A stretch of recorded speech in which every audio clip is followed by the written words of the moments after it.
There's a lot more to building a brand strategy or building a brand than it comes down to the basics that you might find in a normal brand strategy, being the logo, key messaging, and those things. Questions I have to ask are actually, where are you losing money within your silos? Where are you burning cash? Is it sales, marketing, branding?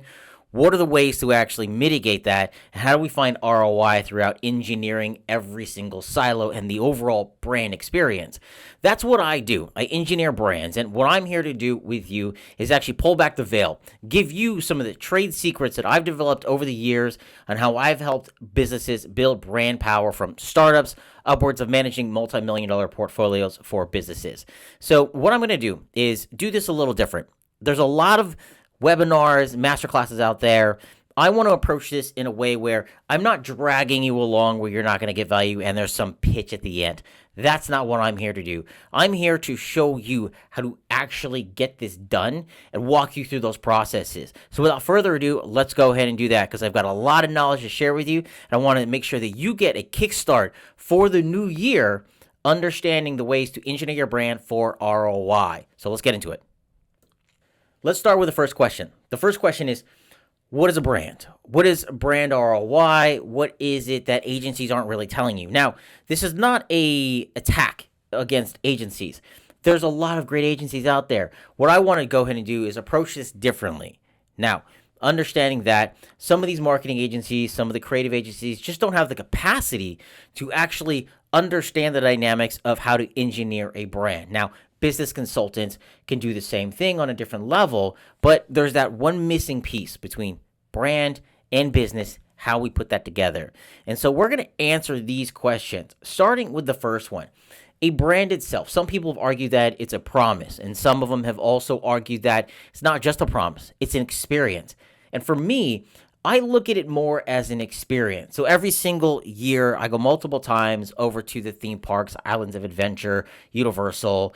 And one thing that you can always expect is that immersive experience, whatever words you want to use for that. And that's what they do. And what I would argue here is that a brand is something that speaks to us. It stimulates all of our emotions. It aligns with our beliefs. And at the end of the day, the values that we have, we want to share those with our customers and clients. And a brand, a strong brand, creates that experience overall. And there's a lot of different ways to describe what branding is. But I find that that gets into the minutia too much and gets away from the practicalities of what we actually want to accomplish. And that is finding ways to grow your business, build a strong brand that people want to talk about, people want to come to work for, and at the end of the day, you're making money, not losing it, spending it on things like attrition rate. So let's go ahead and start with the 3 brand types. Now, these brand types, I'm going to go over more of the first one, which is personal branding, another time. This one's specifically going to focus on corporate and legacy branding. Now, what I've done over the years, over the last 24 years, is find out how can I engineer a brand to be the best it possibly can be. So as a performance brand consultant, one of the things we do here at Bespoke is that we approach it from a leadership aspect. We have to start at the very top. Now, performance branding is branding that actually works. That means, one, primarily what we do is we work with leaders, executives, entrepreneurs, thought leaders, high performers, and work on getting them to that level of just getting things done and getting out of their own way, but building a strong personal brand in that. But in this webinar masterclass, what we're going to talk about is the actual brand matrix that I developed, helping my clients engineer. But this will also let you understand and give you the insight of knowing where are you at really right now. And we're going to go ahead and dive into each of these, starting with leadership. Everything starts at the top. Everything starts at the top. And the big problem that we find here is bottlenecks. But then once we get done with that, we got to talk about the business itself. The business is thinking with the end in mind. Where do you start? Start with the end in mind. That's the rule that I have. Next one, we have finance and actually how to actually understand how to separate your funding, your allocations of the percentages you're dishing out every single year or quarter into your marketing campaigns, sales, brand building. Then we actually have operations. Operations, I look at operations as some people will argue that marketing is how you actually get branding done. I would actually argue that the best way to get branding done, the implementation of that is not just marketing, it's also operations. Operations is the experience. We're going to go ahead and cover that a little later too. And then we got brand strategy. This is the roadmap. Now, let's stop here for a second. Now, brand strategy work, that is the operating Bible of the company. Now, we have to make sure that leadership, mindset, all of that, clarity, direction, all those things combined with the business itself are first established, and then we extract from those things and actually build a brand strategy. And then that gets put around the entire company in every single silo to make sure that things are running effectively and the experience is one that people are going to want to talk about. Now, we now have culture. Now, culture is one of those where we're in it today in society where we are so different within organizations, and we need to find out how do we actually organize a culture that's proper for us, not something we've adopted from some model from a multi-billion-dollar, trillion-dollar hedge fund or anything like that. We're going to break that down a little bit more as well, but we get into two other areas. Now, there's this silo between marketing and sales. Marketing is one thing, it's testing, and there's an expectation that we need to debunk. But before we do that, let's get into sales and then the final one, which is going to be impact. Sales is about closing. Bad marketing puts a lot of pressure on sales. But then we actually, at the end of the day, we need to find out what is the number that matters here. Now, not just necessarily the hard number, not the KPIs or anything like that. We need to ask ourselves the questions, what's the qualitative metric here and a quantitative metrics? What are we actually building for the long haul? Simon Sinek talks about this with The Infinite Game, a great book I highly recommend. All right, as we dive in, I'm going to go 10,000 feet. We're going to get an above view of everything. One major question I've always asked my clients whenever I'm developing a brand strategy is, what's the end goal here?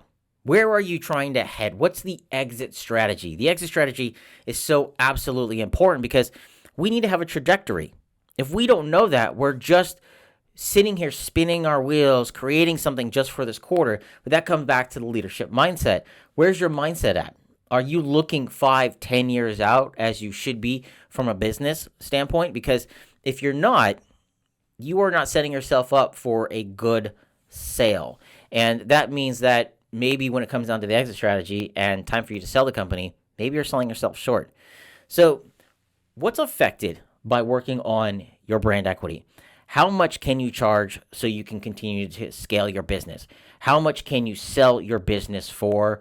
And like I said, in everything, the tagline that we have here is build a reputation worth remembering. And we have that for a reason, because not just in personal branding, but in business branding, people buy from those that we like, respect, and trust. And so that's the objective here. So if your reputation is questionable, I'm not going to say bad, it's questionable. It needs some work. I don't make any quick judgments on anybody. I go through a thorough audit. Now, if it's questionable, you're going to need more energy and more money to make sure that you take care of that. And probably some of that money is going to be allocated through the management of the company, how you're building your culture. A lot of different factors play a part here. And then if it's good, then you're going to need less advertising. You're not going to need as much. One thing we're going to get into more later is how do you measure brand equity? There's a way to do that. And I talk about brand equity because a brand strategy doesn't take this into consideration unless you're working with a high-profile creative agency that is geared for this. And there's not many of them. I'm going to share now.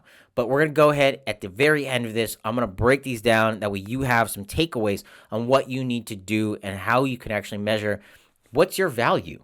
What is your value aside from the sales? Because if you buy a company tomorrow and you're spending $5 million on it, you're not just spending money on the fact that that company has a pipeline.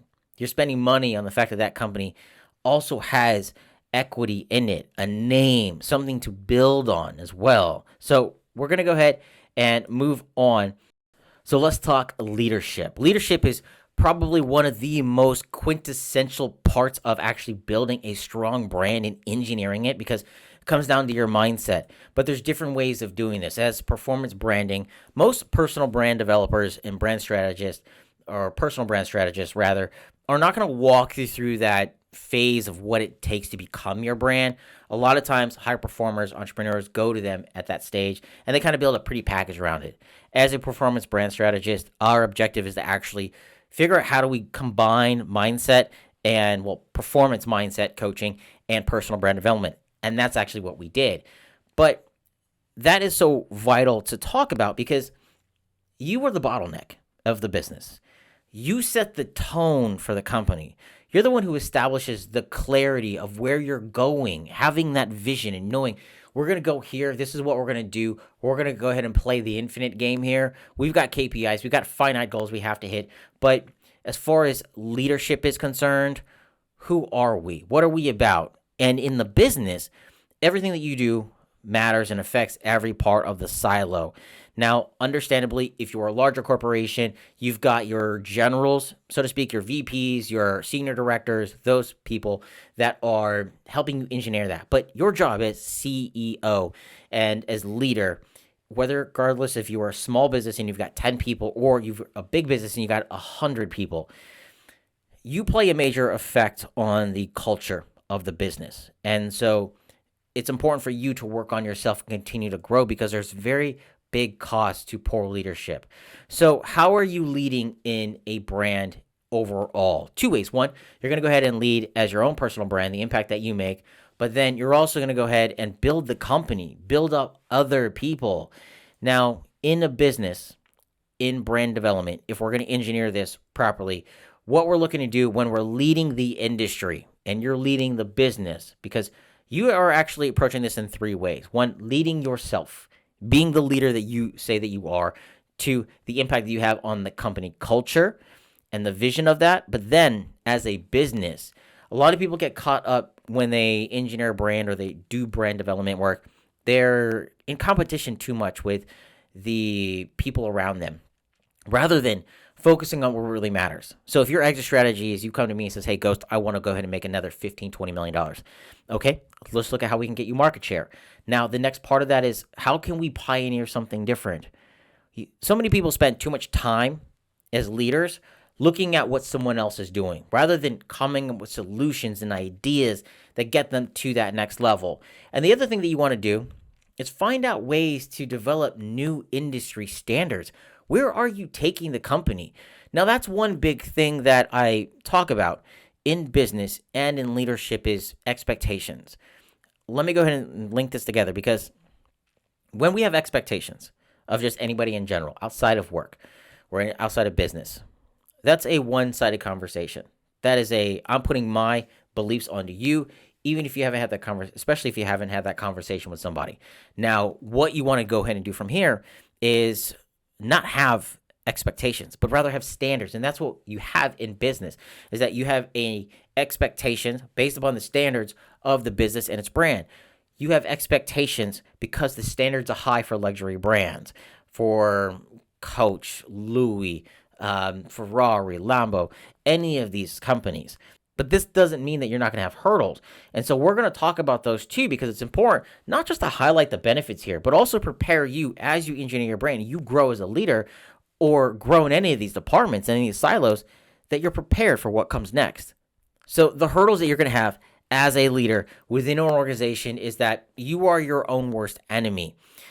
And the second thing here is you got to ask yourself, are you making fear-based decisions? Now, a fear-based decision looks like this. I understand you have payroll to hit. I understand you have to go ahead and pull some money in. You've got to do sales. You've got to get money in rolling. But we also have to be cognizant of the fact of the matter is that, let's say that I take a client that I know that I shouldn't. They do not qualify to actually be a bespoke client. That puts my team in a position of high stress, which will then impact the operations, brand culture. That actually impacts quite a bit, especially if we've decided to take them and it violates our values, because I won't tolerate someone being disrespectful to my team. Now, I'm all about extreme accountability. Now, if you are on my team and it's time for you to take accountability, that's the standard that we set to actually give the best experience at every given metric possible. So you as a leader, it's important for you to understand that you have to get out of your own way. And that means going from grinding and building a business to actually leading, delegating, and then offloading. And that means not actually holding on to the work. You don't even delegate it. You offload the entire responsibility to your VPs that are overseeing those departments. That's what we actually want to go ahead and do here. Now, as far as leadership is concerned, what it's going to take to actually make an impact in your brand is that you have to live being a leader. There's no on and off switch to being a leader. It is character, vision, clarity in your personal brand. These are the three components here. It's about having the integrity to lead. It's about always improving yourself. Now, I understand everybody's human, but if you actually accept the fact that you are limitless and there is opportunity for you to grow, then you're the right type of client for not just me, but for a lot of people. People want to work with those kinds of people that are authentic, that they've taken the responsibility to heal their own traumas. That way they're not bleeding out on other people, specifically in business on your team. Now, I understand a lot of people go through certain life moments that are challenging and that's stressful, but it's important, especially in senior management, when engineering brand as a leader, to actually understand how you could engineer a structure, a way to actually live by your own high standards, your own boundaries, your own rules. And this also is going to include you having an identity shift. And having the identity shift, I'll go over more another time, is that you need to go into the mindset that the version that you are today is not going to get you to where you are tomorrow. That got you to this point. Now, these adages might make sense to you, but let me take that a step further, is that there's two versions of you. The one that continues to self-sabotage, that suffers from imposter syndrome, that has worries and fears, no matter how much money you have. I know plenty of millionaires that have concerns, just like any other human. Now, this means that it's coming to terms with the version that you were, not the new you, but the real you. Getting in touch with that version of you that's actually living at the highest measure. So if you're someone running a $5 million firm, or if you're someone running a $20 million company, you got to ask yourself, what kind of decisions do you need to make that you're making at the $5 million level that you've got to make differently at the $20 million level? It's a look at how you approach situations, the business, the brand, the company, the team. And so the next thing that you need to have here is 2 vision statements. So under visions and clarities, I say 2. And there's actually a book I read that later on I see that other people agree with me, and that is start with the end in mind, or start at the end. Now, having 2 vision statements is important because, one, you're communicating what your vision is not only to your general audience and your customers, but also to your team. Having one for just your team.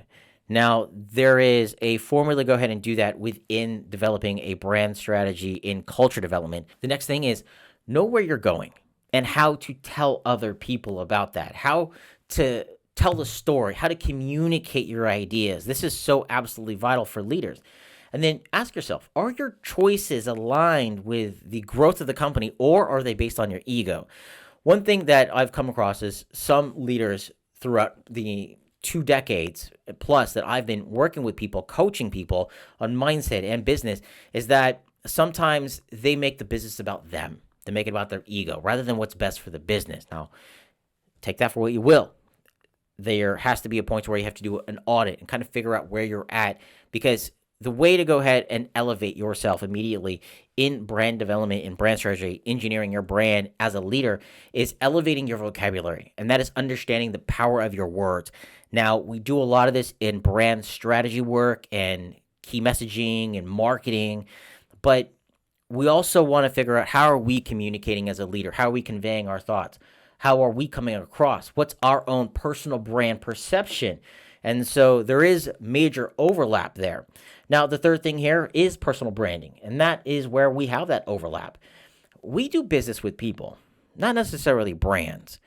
And I say this to reinforce it because when we execute our brand strategy and operations and we're implementing it, and that's another thing that a lot of creative agencies and marketing agencies aren't equipped to do, is that's implementation. So when we implement a brand strategy, and we're talking about our values, our beliefs, what we stand for, how we can help the customer, what problems they have, what solutions can we give them, not the services. We don't want to talk about services. We want to talk about problem solutions here. What we're doing here is we're creating that experience. That's the vital part of this.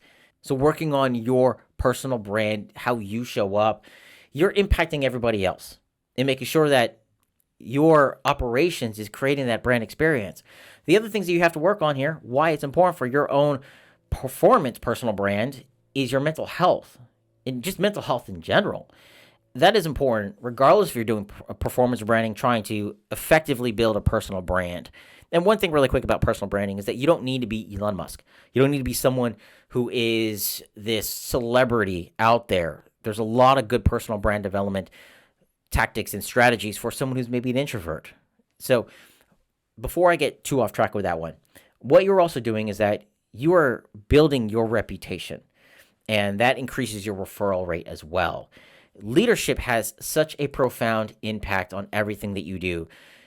Annually, it costs businesses every single year collectively anywhere from $5 to $7 billion plus annually in poor leadership. People leave a job more for poor leadership, mental health, than they will ever do for not having enough money. They'll scrap and do whatever they can to get more money, but sometimes, many times, most of the time, the data's shown that most people will leave over poor leadership. All right, let's talk business and how some of the stuff that we should be doing in business makes it over to brand strategy. So we're going to go ahead and pull some of it back and put it into the foundations of what it takes to actually engineer a brand. So when you're looking at your business, one of the questions we need to ask is, who are we really? What are we really into? What business are we really in? And one could say that fast food businesses, they're not in the food industry. They are really selling time and convenience. And then we actually have to dial in here on our buyer personas. Now, a lot of times what you'll find is the brand strategy will come back to the buyer personas and kind of retweak it, retune it, and that's necessary at that stage. So if you're already in business, what we need to do is actually start working on a new buyer persona in the brand strategy work, because you've already had one established. So this is where we pick it up. But if you're just starting, one of the things that you actually are going to want to do is really make sure that you are figuring out who your buyers are. Now, I want to talk about two scenarios that are very important to consider here. Like I said, we need to plan 10 years out. That exit strategy is important because we need to know how we need to engineer the brand, what we need to market, how we need to do sales, how we need to grow operations, scalability, all that. It seems pretty standard, but a normal brand strategy is not going to cover that, which is why I want to talk about it here today in brand engineering, is because you have two ways you can exit out. One, a failed exit, or two, a favorable exit, which you've built up enough equity. Now, it could be the same company, but if you've tweaked out just little bits and pieces of your strategy, you could actually engineer your brand and taking it from just maybe 5 million to 10 million, hypothetically. But that really depends on how you lead, how you make your decisions, how you grow the brand, the team, multiple things here. So if you sell short, one reason why I really try to encourage my clients or anybody I work with in any sort of way to focus on your brand development work and figuring out how to engineer it properly is that there's circumstances. There's actually a case study where I was actually consulting for a financial advisor. Unfortunately, his client had to sell his business. He had some health issues. He wanted another 5 years, good run time. He was not that old. He was a 55-year-old man. And unfortunately, health did him in. He ended up selling that company far below the projection on what he wanted to. He took a major, major hit. Now, I can only divulge this. He lost $12 million in that sell. The decisions you make are vital on planning ahead of time. Now, I'm not talking about just financial planning. I'm talking about how are you going to prepare yourself, because in a failed exit, if you haven't structured yourself in a proper way to build proper brand strategy, brand engineering, what you're doing is that you are not building brand power. And with that, you leave yourself susceptible to being bought out and far under what you want to be bought for. Now, in a favorable exit, this is about building something else. You're building brand power. You're building a way that you can get into M&A, mergers and acquisitions, and actually start acquiring people. Now, if you want market share, The fastest way to market share is buying other businesses. And when you buy a business, you're buying that lead list, you're buying operations, IPs, you're buying all sorts of different things that actually add more value to you. Now, I'm not talking about any public companies right now. I'm talking about engineering things that are on the majority private market, right? So let's dive into these a little bit more with exit strategy, knowing your business and knowing your buyers. The exit strategy we just talked about. It's about your entire ecosystem. I want to make sure that you're getting the most money out of engineering your brand because it's all about brand equity. That's quantifiable and qualitative metrics here. We'll go over that more later. But then knowing your business, you have to actually take a step back sometimes. This happened with Subway. Subway at one point was selling too many things on the menu, and they had to dial it back because overhead costs and just they weren't selling a whole lot. This is right before the boom where they dialed down and they actually cut a lot of stuff off the menu, and then they started popping up on every single corner. Now, unfortunately, as a franchise, they did not have any clauses in there where one couldn't open within a certain radius. In New York, you would see one opening up on one corner and a block over another one, which actually was a bad business model. This is why we need to take a step back and actually know our business and get not so caught up in working in the business, but working more on the business. And then we want to make sure we're selling the right services, not selling 20 million services. Mine are actually condensed into very few services. Now, number 3 on this bullet list is, are you too in love with your product? There's a great commercial that I've seen on YouTube, and it's this guy yelling out, you're focused too much on the product. And he's absolutely right. So many times we get in there and we tweak the product. We're trying to sell someone a product, but we don't understand their needs.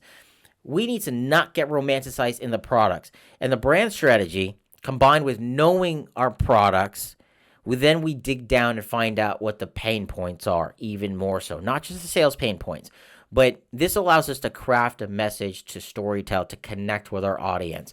And I have a rule. Do not romanticize the business. It is not your baby. And I go over that a little bit more here in a minute. So what's truly unique about you? I'm not talking about unique propositions, unique selling propositions or anything like that. But why should I give you my money?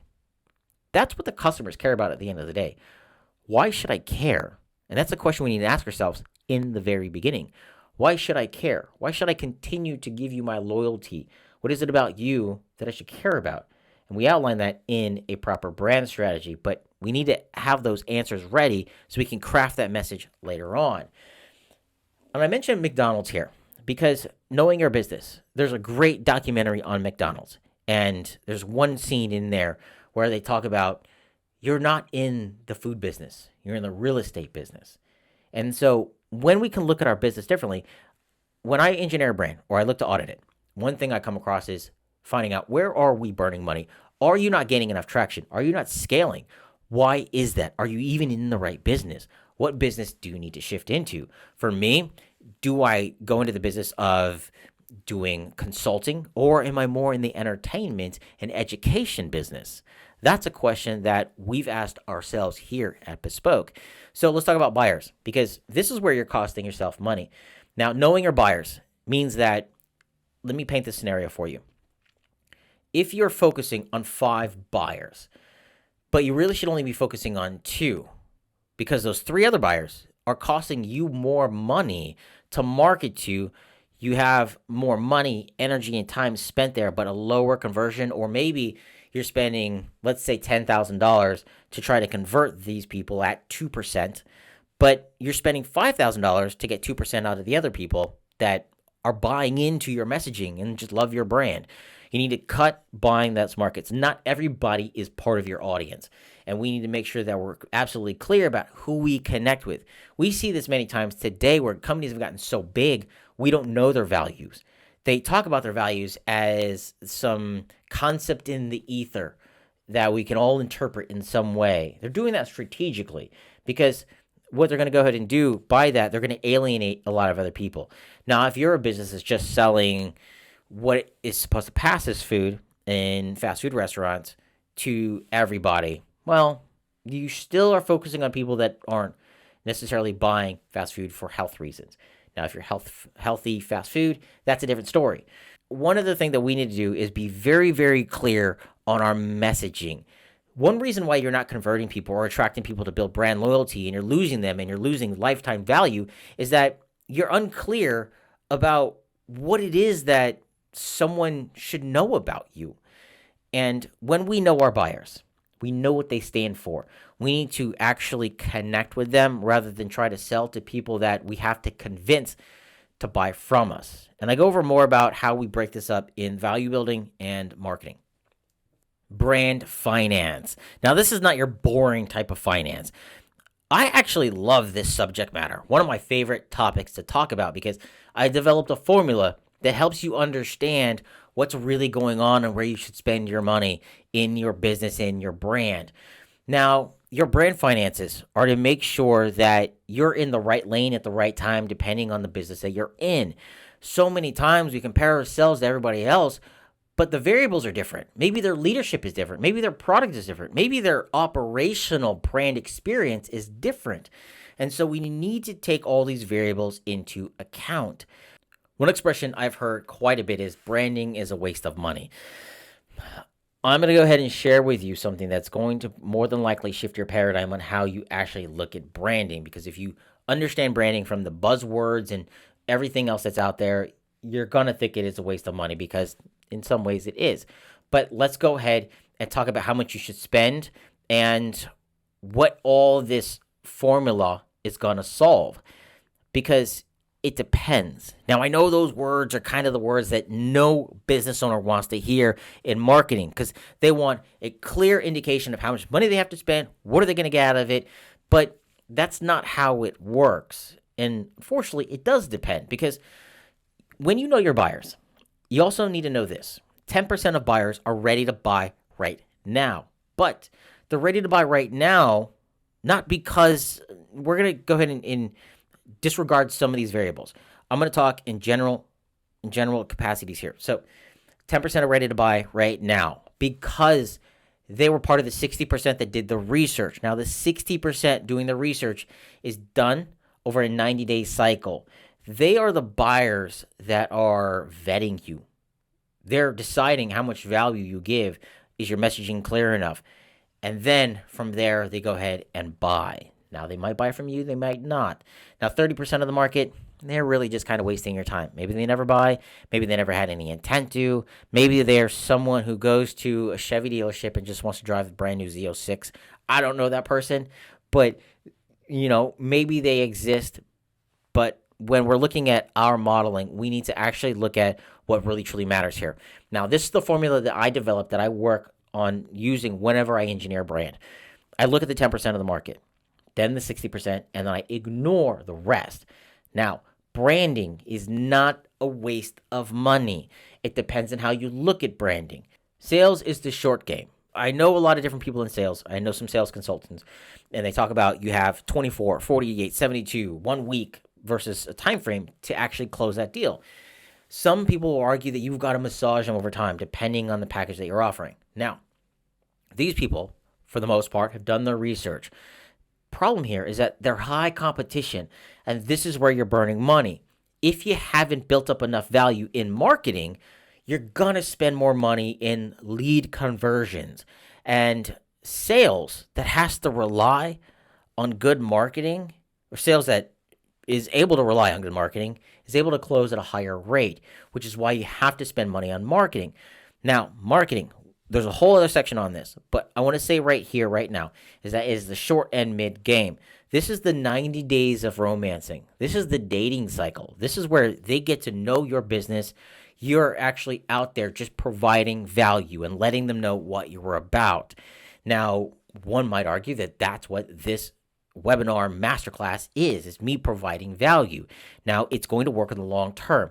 What did I have to do to invest into this? I had to invest my time, editing, marketing, that. But it's about building something for the long haul. That way, when someone calls me, they already have watched one of my videos, read my content, read an article, read a case study, and they already know what I'm about and how I can help them. Now, branding. Branding is not always involved in the sales cycle. It is involved in the experience, the post-sale of what it is that they did. Now, you don't have to spend money here in the traditional sense. When you market, there's two ways to market: marketing for lead generation, marketing for brand building. Now, the other way to do this is that your brand experience is implementing your brand strategy into your operations. And then your operations, make sure that gets fed throughout the entire organization. And then you've created this experience. And that is a longevity game here. Now let's talk totals. How much should you be spending every single year when it comes down to your marketing campaigns? It depends where you're at. I have two scenarios for you. I'm going to walk you through. But your standard small business, following an SMB model, you're going to want to spend anywhere from 5 to 7% on the low end of your profits. Now, for some, it's before EBITDA, some it's after. Depends on how profitable in margins, how high your margins are. So if you want to scale, if you really want to scale your business and you want to grow it in time, like I said, we have that target. If you're just looking to have the business for a long time, make some money, retire, you're not really trying to be aggressive, maybe make 2-3 million, hopefully more than that, to retire because you're going to need more. What you're looking to do is just grow normally. You have to spend money on marketing. You just cannot not do it. It's absolutely essential. Actually, the companies that succeed in hard economic times dump more money into marketing because they know that that's when competitors are going out of business because they didn't market. Now, if you want market share and you're hungry, you're going to look to spend anywhere from 10 to 25%. Now, 25 is aggressive, but these are massive organizations that have that capital. They know that they're going to take a loss year 1, year 2, maybe year 3. If you're a tech firm, you're always going to take a loss. But if you want market share, this means that maybe you're getting into M&As. Maybe there's different ways to do this. So let me go ahead and walk you through two scenarios. Scenario 1, you need money now. You need to keep the doors open. And for you, marketing isn't fast enough. Now, I want to stop here because some case studies that I've had over the years is that we've had some clients come in, and the unfortunate thing is that they think that marketing is going to solve all their financial problems within 1 week. And it's not like that. Sometimes, miraculously, it can happen. Another case study is that there was a client that I was working with, and I ended up redesigning their homepage, their website, just the homepage itself. Now, what we do is we use a practice of user experience design. When we do that, we can actually increase the conversion rate, and that's exactly what I did. I was able to actually increase them by 400%. Now, that is an astronomical number and very rare to see that kind of percentage of growth in conversions. But that right there was not necessarily marketing. That was money invested in brand. And we need to have a different expectation for marketing. Marketing is just testing. But let's say that you're in this scenario. So let's go back to sales. Another way to do this is that maybe you have salespeople. And if you do, another way to start bringing in more sales is putting more money on the forefront and giving them more incentive. Now, some people are driven by money, some of them aren't. But it's finding a compensation or a commission structure or something that's actually beneficial for you to stimulate more sales growth. Maybe that's discounts. Maybe that's also raising your prices. As far as leadership is concerned, it's not demanding people do more for you. It's how can I make your life easier? So this is where we start seeing the overlap of some of the stuff that we've already talked about. And another thing you can do is increase your rates. That's where I come in and I look at an audit and find out, is this person charging enough? Are their margins high enough? Because many times your margins aren't high enough. And then there's a pricing perception that I go over with clients to actually walk them through. Hey, there's a way to get more money out of this. Next is going to be marketing. Now, marketing is important to mention here because this is where a lot of people think that they're just burning money. And you might be, because if you're building your marketing campaigns based upon brand development and brand awareness, yeah, you're probably burning money. What we want to do is we want to reallocate that. Now, an example of a kind of advertising for brand awareness is something that doesn't have a call to action. Now, someone with a background in design and doing this for a lot of years, I will share with you now, there is a very clear difference between brand awareness campaigns and lead generation campaigns. Lead generation campaigns have a call to action. They have an intent. Maybe they're Google ads. Maybe there's something specific about them that actually is intended for them to turn into a sale for you. But if you're doing a brand awareness campaign, and we see this in the luxury industry, and not just the luxury industry, we also see this in the industry that is fashion, just high end, because it's about building awareness. What they're selling is not, the goal there is that they're not trying to get you just to act. The goal that they have there in this capacity is that they're trying to connect with you on an emotional level or convey their values to connect with you. Maybe they're selling you an idea. Maybe they're just trying to sell you some other part of business. So another way to work on marketing is to focus your money, allocate your money into lead generation campaigns. These are data-driven campaigns. These are cost per acquisition. Now, if you're running ads and you're doing it on Meta, which is Facebook, Instagram, but you're not seeing conversions, well, stop spending money there. But if you're running ads on LinkedIn and the conversion rate is costing you $50 or $90 per lead, but your package is not high enough to justify that cost, well, then we need to actually get you down to a good rate. At the bare minimum, you should be at 3% of a conversion rate. We want to get you higher than that, obviously. But another way to go ahead and do this, if you are in the scenario here, is go after old clients. Is find out what's going on with them. Hey, do you know somebody that you could refer to me? And not even necessarily selling to them directly. One tactic that we actually have here at Bespoke is that we update our deck every single quarter. And we actually send that out to people. It's like, hey, we just wanted to let you know what's new with the company, what we're offering. If you know anybody with the interest of these services that this could benefit, please go ahead and pass it along. Many times you might find that that person is actually, wait a minute, what about me? Why can't I do this? Like, offer to me. And so it's another way of doing this. There's different tactics as far as sales and marketing is concerned, which it doesn't seem too aggressive. Now, it depends on your style. But if you actually want to improve your brand and you are in this scenario, think about how you can improve your customer service. You'd be surprised on the improving of customer service, how much more you can actually gain traction with your customers. Now, the other way to do this is get out there. Just be more public. That means being out there and appealing to people. Like I said, people buy from the ones that they like, respect, and trust. Get out there, be seen, build your personal brand. Get out there, talk to people. You don't have to always be selling, but making sure that you're out there. You don't have to spend a whole lot of money. Spend money in maybe your chamber of commerce. The other thing you can do is invest in your messaging, is improve your messaging. Maybe your messaging's not in the right place. Now, this is where people think that I'm just wasting money on brand. You're not. What you're doing is you're finding a way to connect with people. If you can improve your key messaging and convey your value to your customers, you can increase your conversion rate by 5, 10, 15% because now they understand. Like, oh, I didn't know that about you guys. I didn't know that you did this. I didn't know that that's what you stood for. Be like, hey, you know what? I like them. I like what they stand for. I'm going to go ahead and actually invest more money into this. And then the other way to do this is just get more hands-on. Not physically hands-on, but get more involved. Increase your leadership. Get more involved with empowering other people, lifting them up as well. That's another way to invest in the brand.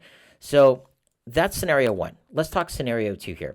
Sales are steady. You got a good reputation, but you still might need some clarity. So how can we actually approach this? Let's start with sales. So you're going to dial in. Dial in and find out what your process looks like. How are you engaging with the customers? Are you taking too long to talk to the customers? Are you engaging with them in a way that's just making sure that maybe they don't have to go through too many people? Maybe they're taking too long on your website. Maybe there's no way for them to convert on your website. And then another way to do this, if you are in this position, is ask for the referrals. Talk to people. Get referrals from people. Focus on reinforcing the relationships that you already have. Now, in marketing, and not necessarily sales, but in marketing, because this impacts sales, is that it costs more money to get new clients by arguably 5 times the amount, depending on your business. I'm using a catch-all here because for some companies, it might cost twice as much, 3 times, 4 times as much to get new clients than it is to actually continue to nurture the clients that they have. Now, if you have clients that you love, customers that you love, then that works. But then this comes down to the operations. Are you dialing in enough on your customers? Like I said, go after old clients. Develop a brand awareness campaign. If you got a little bit more money to spend, not everything has to have a call to action. This is where marketing agencies and creative agencies differ as far as creatives are concerned. The goal of the marketing agency or marketing team in your organization is just to drive leads. But that is where the perception needs to change when you actually want to engineer a brand. What you want to go ahead and do is look at this two ways. Are we getting enough money from lead generation to where we can spend money on brand awareness campaigns? There's different ways to do this. Social media is one way, but go ahead and consult with someone who actually can guide you through that process. Now, let's talk branding here. Like I said, in brand development, it's about customer service, and it is improving the messaging. This really is kind of rinse and repeat from the other one, just depending on how much time and energy you put into that. How much is your customer worth? Not just the sale, but a lifetime value. If you haven't sold value to the customer and you've got someone coming in because it's just a money sale, they are not loyal to you. So what we want to do to create brand ROI, brand equity here, like I said, everyone's different, but for subject matter and what we're talking about here in this masterclass and webinar is that we want to create value over time. We want to create equity. And so if someone comes and buys a package from you for $100 and they stop, that customer is only worth $100.